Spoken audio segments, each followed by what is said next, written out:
Assalamualaikum warahmatullahi wabarakatuh. Selamat pagi anak-anak. Semoga kalian semuanya tetap sehat, tetap semangat dalam menjalankan PJJ ini.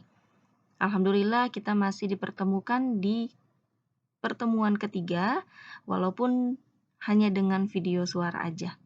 Oke anak-anak, sebelum kita lanjut ke slide berikutnya, tolong anak-anak disiapkan buku paket prakaryanya. Kalian buka halaman 8 sampai dengan halaman 25. Jangan lupa dibuka buku paketnya ya, karena di slide berikutnya semua materi ada di dalam buku paket. Disiapkan buku paketnya.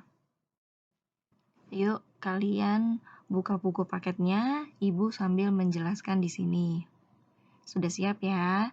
Kalian baca buku paketnya dari halaman 8 sampai dengan halaman 25.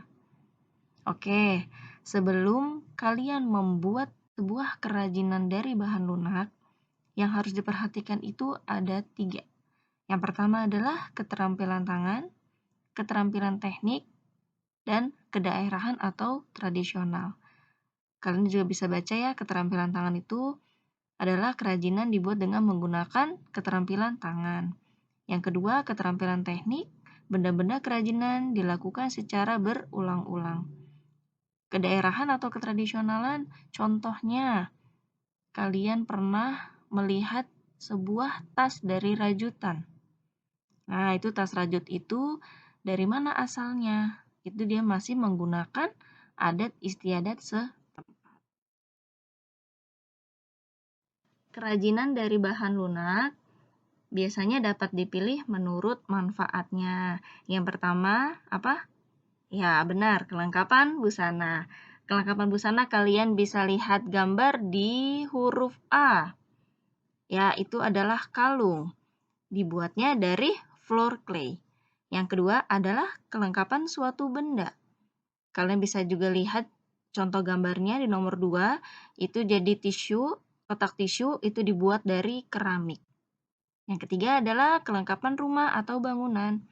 Itu kenapa sih Bu gambarnya kodok? Ya, itu kodok itu biasanya yang punya kolam ikan, dimanfaatkan kodok itu sebagai hiasan atau biasanya dimanfaatkan untuk keluarnya air mancur dari mulut si kodok itu. Bisa dijadikan kelengkapan rumah atau bangunan atau bisa dijadikan dengan hiasan di dalam rumah atau bangunan. Oke, lanjut. Gambar-gambar ini kalian bisa lihat di dalam buku paket halaman 13.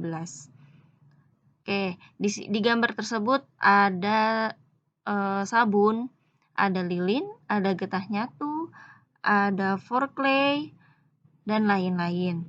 Bahan-bahan ini yang nantinya akan dijadikan sebuah kerajinan dari bahan lunak. Sekarang kita beralih ke teknik pembuatan kerajinan bahan lunak. Kalau tadi kan kita pengenalan bahan-bahannya dulu nih. Apa aja sih bahan-bahan yang dari alam dan dari buatan. Kalian bisa baca semuanya di buku paket. Sekarang kita lanjut ke teknik pijit tekan. Teknik pijit tekan ini adalah teknik untuk membuat sebuah kerajinan keramik. Jadi, kalau kalian ingin membuat keramik, caranya itu seperti ini, teknik pijit tekan. Yang paling atas ini adalah teknik pilin. Teknik pilin ini sama, ingin membuat kerajinan sebuah keramik juga, tetapi dibuatnya dari bahan tanah liat. Yang C adalah teknik lempengan. Teknik lempengan ini sama, ingin membuat keramik juga, tetapi secara manual, menggunakan apa? Kemarin sudah Ibu jelaskan, alat dan bahan, menggunakan kayu bulat. Ini masih lanjut ke teknik lempengan, kalian bisa lihat, itu ada cara-caranya. Memang harus dilempengkan dulu, baru bisa dibuat kerajinan. Oke, lanjut. Yang terakhir adalah teknik cetak tekan.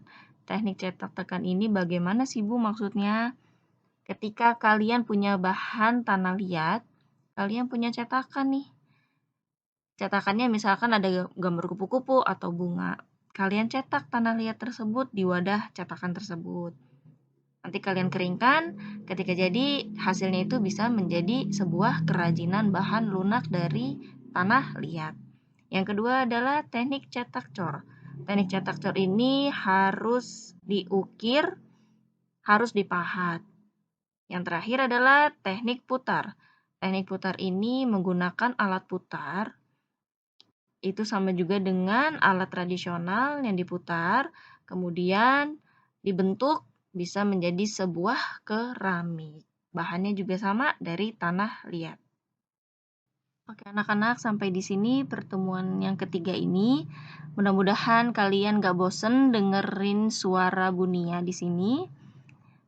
Tetap buku paketnya dibaca dari halaman 8 sampai halaman 25 karena next di latihan soal semua soalnya keluar dari buku paket. Terima kasih anak-anak, selalu jaga kesehatan, tetap semangat dalam menjalankan pembelajaran jarak jauh. Wassalamualaikum warahmatullahi wabarakatuh.